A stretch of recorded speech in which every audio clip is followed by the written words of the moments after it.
Interdiction des réseaux sociaux pour les moins de 15 ans, c'est le souhait du gouvernement. Une proposition de loi va être présentée par un député. Elle sera étudiée tout à l'heure, mesure évidemment radicale.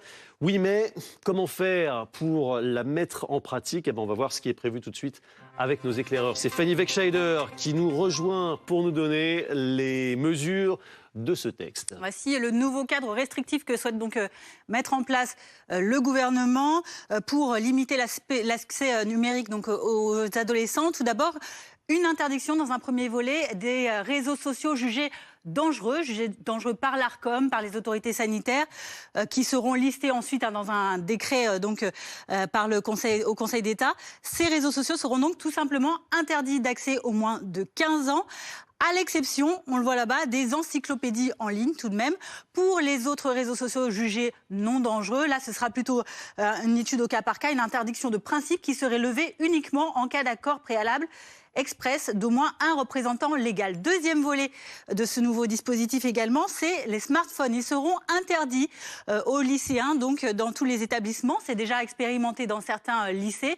C'est aussi une mesure qui est en place déjà dans les collèges. Alors quel est le calendrier prévu, Fanny? Alors les détails de cette proposition de loi portée par le groupe Renaissance et par Gabriel Attal, on l'écoute justement dans ses mots ce matin.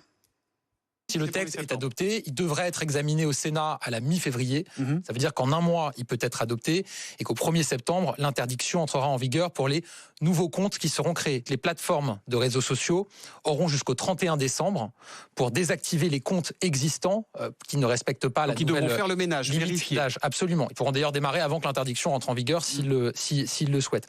Voilà pour la procédure normale. Donc d'ici là, la proposition de loi va être examinée en première lecture cet après-midi à l'Assemblée.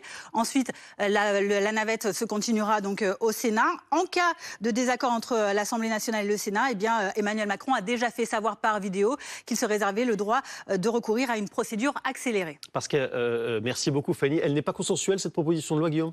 En tout cas, elle est contestée notamment par la France